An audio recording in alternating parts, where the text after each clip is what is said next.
The growth of Islam in Western Europe has accelerated since the year 2000. As of today, Islam is the second largest religion in Western Europe after Christianity. Some of the dynamics driving the population growth of Muslims in Europe are migration and fertility rates, as Muslims in Europe have more children than people of other religious groups. Another contributing factor is the number of Europeans converting to Islam. According to the Jerusalem Post, in the United Kingdom and France, up to 100,000 people converted to Islam in the last decade in each country. In Germany, up to 4,000 people are converted to Islam on a yearly basis, according to Yedioth Aharonoth. According to The Guardian newspaper, about 5,000 British people convert to Islam yearly, mostly women. I've been Muslim for 9 years now. Before I became Muslim, I used to think that Muslims are terrorists, uneducated, stupid, like everything the worst, and it was because everyone around me thought that way. It's kind of Islamophobe. Everything changed one day I met actually a Muslim person, and that Muslim person was normal like everyone else. So I started reading about Islam, and the thing that really shook me that all the prophets that I knew from Christianity were there, and like 98% of the things that I knew in Christianity were there already in Islam. But the thing that was very different between Christianity and Islam, that in Christianity I had many questions I couldn't find answer for. I went to many priests asking them these questions, and they were like, there are certain things in religion you just need to believe in without knowing the reason behind. Where in Islam I found the reason behind every step. Ilaha illallah wa ashhadu anna Muhammadan abduhu wa rasuluh. I testify that there is none worthy of worship besides Allah, and that Muhammad, peace be upon him, is his final messenger. The vast majority of Muslims will tell you that Islam is a religion of peace, but the history of Islam says the opposite. Islam originated from the Arabian Peninsula and managed to spread to most parts of the world through the conquest of people and their territories. The graffiti says it all. Welcome to Belgistan. Muslims are still a minority in Belgium, but in the capital of Brussels, they're already the largest religious group, 1/4 of the city's population, and are expected to be the majority in less than 20 years. The most confrontational Muslim group here is Sharia for Belgium, which used shouting and threats to shut down a debate by moderate Muslims a few months ago. I sat down and talked to the leader of Sharia for Belgium, Fouad Boukassem, alias Abu Imran.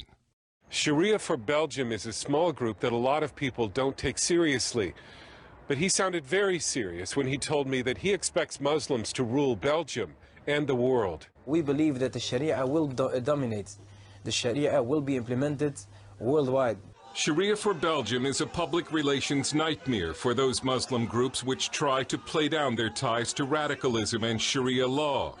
Imran was completely open with CBN News, saying Islam and Sharia law are inseparable and democracy is wrong. Sharia is Islam, to be clear.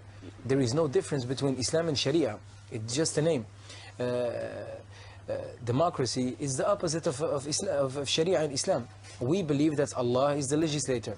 Allah makes the laws. He is the one who tells us what's allowed and what's forbidden. After listening to this clip, one would say, if this speaker so much loves his religion and the Sharia law, why doesn't he relocate to a Sharia law country like Saudi Arabia? What is he doing in the West? To be realistic, if democracy is a game of numbers, Islam will definitely take over Europe and the entire West one day, as scholars like Professor David Coleman have already predicted. The man in the video has made it clear that Islam is inseparable from Sharia, and we know what Sharia means. One day we can have a Muslim majority nation here in Canada. By 2060, Muslims will be the biggest religious group the world over. What are you going to do then? Actually, to oppose Sharia is even then? We have families, we are making babies. You're not. Our population is going down the slump. You say that you want Sharia law to displace Canadian law. That doesn't sound very respectful. In majority, you wouldn't have any other option. In this short video shot in Canada, we can hear the speaker telling his interviewer that Islam will take over the West in 2060 because their population is fast growing because they are making babies, while the Western population is fast diminishing. What an audacity! Imagine a Muslim migrant telling the citizen of his own country that his country would be taken over and Islamized in 2060. I wish a Christian could publicly make this type of declaration in Saudi Arabia without consequences. The vast majority of Muslim migrants living in Canada are refugees who were later granted a residence permit to legally reside in the country. Imagine the audacity of such a migrant telling a citizen of that country that his country would be taken over. A showdown over Sharia is coming in Belgium because the high Muslim birth rate is changing the political landscape. The most common baby name in Brussels for 4 years running has been Mohammed. You think it's a matter of time before Muslims are the majority here? Yeah, of course. Even the disbelievers themselves, they say that in 2030, something like that, there will be a majority Muslims here in Belgium. Even the city, Antwerp, more than 40% of the children in the schools are Muslims. So it's just a matter of time. No problem. We don't have any problem. And Imran offered this advice to white native Belgians. If they want to push us back or something like that, I don't know. Maybe they can start to marry 4 wives and have a lot of children. Start with that. Maybe they will have a chance, but I don't think so. Van Roy also sees a Muslim future. I don't think it's going to stop. I'm very pessimistic about it. I think more and more people, Belgian people, will leave Brussels.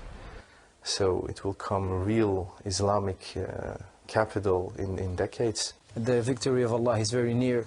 So I think that the West need to prepare themselves for a wave of Sharia in Islam. For the West to counter the threat of Islamization, it has to collectively control the influx of Muslim migrants and immigration in general. They have to make integration mandatory for everyone in the West. The integration of a visitor in a host country is not supposed to be a choice. It is supposed to be mandatory, and the right of the migrant to keep living in the host country should depend on the will of the host country to keep harboring him. It's a Christian country. It's a Christian country. Yes, it is. This is a Christian country. You're jealous that we're taking over. You're not taking over. Why are you taking over? How are you taking over? Mate, we've got it, mate. We've got it in the You've car. got it. Is that what you think? In this short video, we could hear the Muslim guy telling a British citizen that Britain is not a Christian country. He went on to say that the British woman was jealous because Muslims were taking over her country. I can't imagine the audacity. An immigrant or refugee, hiding behind the freedom of expression to confront the citizens of a host country. So, what do you think? Do you think that Islam could take over the West in the foreseeable future?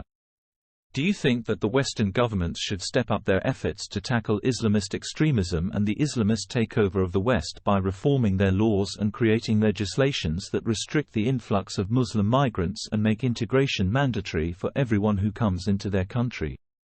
Do you think that the Muslim population in the West, especially in Europe, can surpass that of the EU countries in the near future? Share your thoughts and leave your comments in the comment section. Subscribe to this channel for more content about UK and EU immigration. Thanks for watching.